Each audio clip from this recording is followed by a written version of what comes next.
All right, in this video, I'm going to give you my best tips for painting clouds. All right, if you're new to the channel, then welcome to Paint Coach. My name is Chris Fornatero, and I help thousands of students every single month get better at painting through my online courses and tutorials that simplify the painting process. Now, I've been wanting to make this video for a long time because I feel like clouds is a subject that a lot of beginners just immediately go to brush effects, like thinking they need to twist their brush or do something they saw Bob Ross do, or I feel like they get really caught up in like how they apply the paint for clouds. And really, clouds are like anything else. If you've watched this channel, you've seen some of my videos, you know I'm a huge fan of the fundamentals, and clouds are no different. So let's take a look at this painting that I did for a Patreon tutorial. And if you want to become a patron and get the full video tutorial of this along with hundreds of others, you can check out my Patreon page, which I put a link to in the description of this video. So here's the photo, and I took the photo. This is actually in my neighborhood. They're going to be, building all houses all right here. My house is just past right there. But I was just like on a walk with my fiance, and I turned around and I saw this. I'm like, ooh, I got to take that. My patrons would love to paint this as a sunset. And the first thing I want to just talk about is composition. You can see how much room I left for the sky. A lot of times I see students and they'll do a sky painting and they'll put the horizon line right here and they'll have just as much ground as sky. If you're painting clouds and you are interested by the clouds and you think they're the coolest part of the painting, let them take up a lot of space. Really put that horizon down low so you have enough room and space to put the clouds. Now, speaking of composition, another thing I'm looking for are the holes in these clouds. And I like how that, see how that acts as like an arrow, just pointing you down in, same right here, pointing you in. Now, when you have the sun in your painting, chances are it's probably going to be the focal point. And so I'm very cautious of where I put this in. I mean, the center of this photo is probably there. So, it's getting pretty close to the center. It's good. You can put it in the center as long as it's not in the center and in the center and the sun's right there. Probably don't want to do that. But for the painting, you can see I shifted a little bit to the right, just a little off center, so we don't have it in the center there as far as like side to side goes. But, I got these. I like that these kind of help point us in. I also want to make sure that they aren't exactly the same size. This one's a little bit bigger and different shaped than this one is. Got a little hole right there. Got another one right here, but just really wanting that kind of flow to the focal point of the sun there. So composition's a big one. You want to make sure that you crop it right and that, you don't have to go by exact. That's the cool thing about clouds is you don't have to draw them in exactly how you see them. You can manipulate them to make them fit your composition. So composition. Next thing I want to talk about is light, meaning when you're looking at clouds, always be thinking about what light is hitting it and from where. And with this, I feel like it's very clear. Let's just take this little kind of cloud right there. You can see it's got that warm light hitting from bottom. That's from the sun coming up underneath.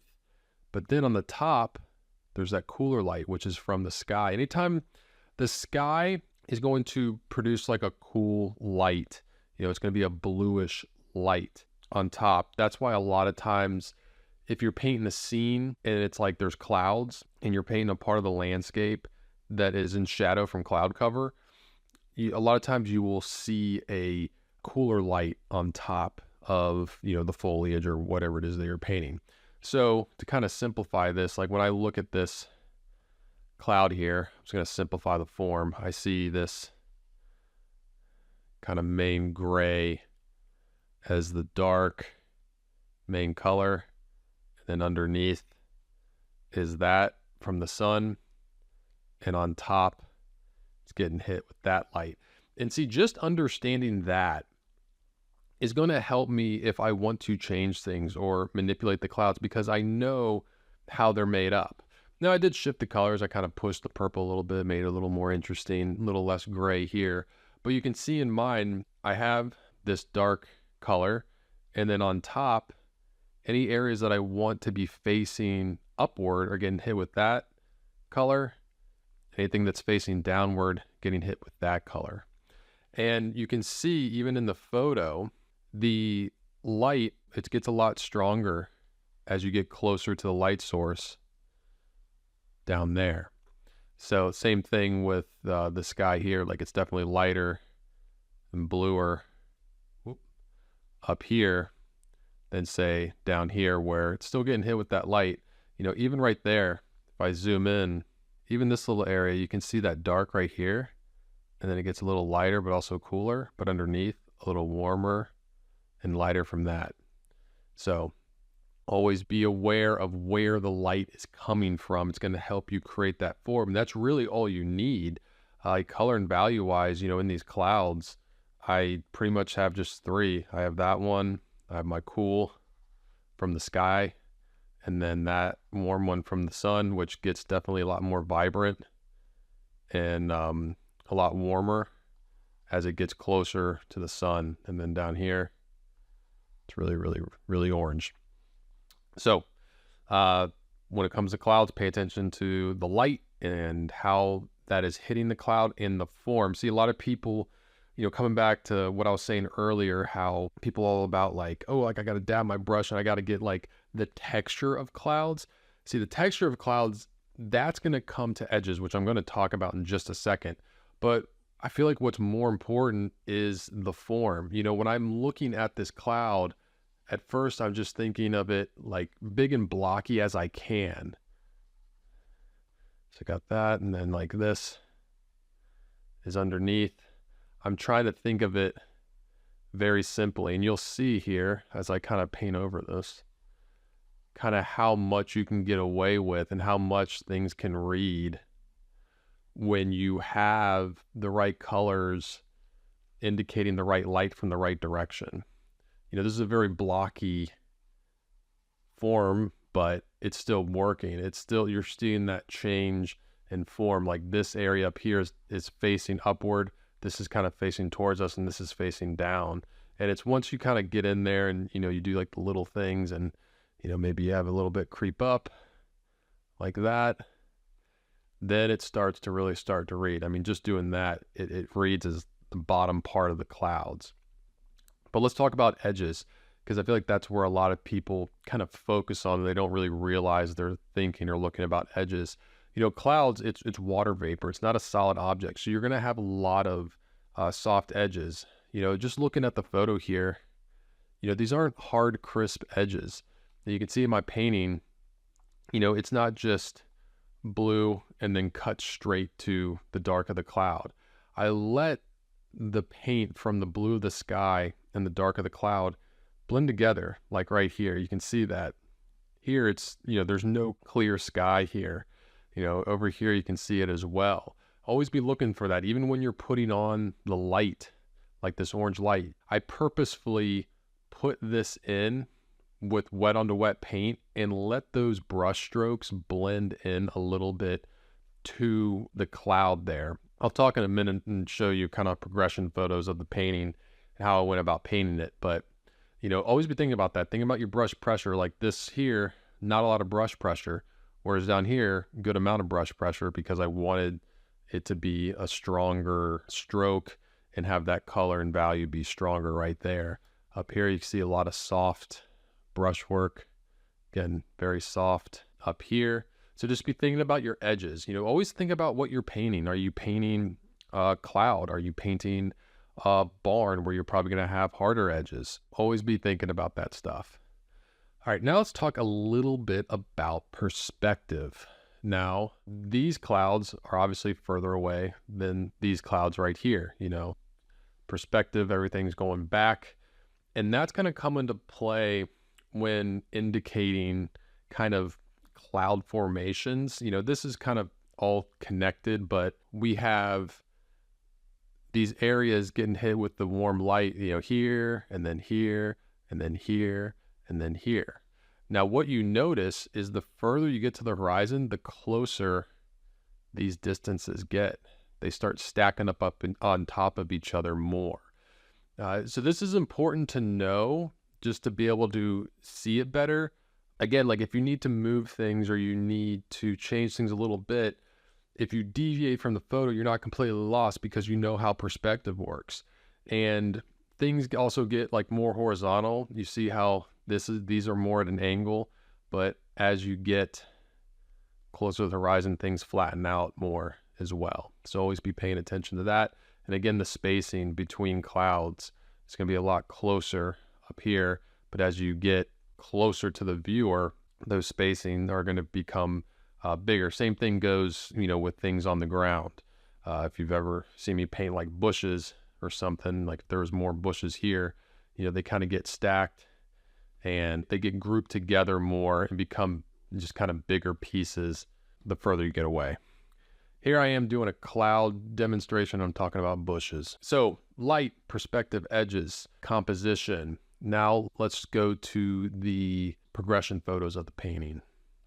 All right, got the progression photos here. By the way, if you become a patron, like all my tutorial, well, not all of them, but I started adding these progression photos. I call them painting clip notes. I've been adding these to the painting demonstration. So not only do you get the video, you also get these painting clip notes, which I find very helpful. My students absolutely love. I didn't know they would get so much out of them. And so I started doing them a few months, a year ago. So a lot of my paintings have these, or a lot of my painting tutorials have these cliff notes, but I start off how I normally start off, just blocking out the drawing, the composition and the values and making sure that this is dark. With a sunset painting and wanting to get this sun very bright, I got to make sure I block things in dark enough. So you can see how dark this ground is, and then here, just how much dark I block in the cloud. And I started just the ground, just kind of wanted to get that in, make sure I got it dark enough to be able to put in the clouds and just compare the dark here to make sure I key in everything correctly there. And you'll see by the end, I kind of made this a river. I just kind of had that idea in the middle of the painting. I was like, hey, let's do that. Let's just add that. It'll be a good lead into the painting. And yeah, I feel like it worked out pretty well. But here, always start out blocking things with flat color, got this main dark value in. I did have it get a little lighter as I got towards the horizon there. Got that orange right there. Skies always start darker and cooler at the top of the sky, and they get warmer and lighter as they get to the horizon. At this stage, I'm not really worried about edges. As you can see, just blocking it out, very blocky, a lot of harsh edges. And here, I start by indicating, I actually put in the sun, like I like putting in the light source and then working out from that light source and kind of putting in these lighter areas, thinking about, I always think about with your brush work, think about as if you're like dragging your brush stroke around the object that you're painting. So like these clouds, like a lot of my brush strokes are kind of like this because they're illuminating that underside of the cloud. So I'm thinking about that when I'm moving my brush along the canvas. And also you can see probably more brush pressure down there. A little less here to let it blend in a little bit. Like I don't want these to have like a harsh, crisp edge. Then I come back, I did develop some more of the warm light underneath, around here. But this hole here and this light coming through, I wanted to hit the areas of the clouds that are getting that spill of that cool light to create that form. So these clouds actually have form now. So I developed that more, put some little sky holes in there, kind of played a little bit more with some pinks right there. And clouds, coming back to the idea of perspective, as they get further away, they get flatter. I mean, look how like tall and big and thick cloud is there, but you got another cloud way down here and it's pretty much just like one horizontal brush stroke, goes way far away, again, perspective. And then by the time here, just developed more, really softened up these edges, worked the transitions more, pushed, I think, a little more of the warmth right there. But a lot of this is just working edges at this point. I put in the river, which is, water reflection's easy with sky because it's just the inverse. Sky, it's warmer at the horizon, gets cooler as it goes up. So just do the reverse here. And it was fun to reflect the sun right there and just have it get cooler as it gets further down the canvas. But really fun painting with clouds. If you really like landscapes and you haven't checked out my landscape painting course, I get like really in depth into all this. I do another cloud demonstration and really just kind of give my best shortcuts for painting landscapes. But hope you enjoyed this video. If you did, please hit the like button, subscribe to the channel, comment with any questions you have about this or any painting topic in the comments below. I love seeing those questions. They are how I come up with my videos. All right, I'm Chris Fornatero here telling you to go get painting.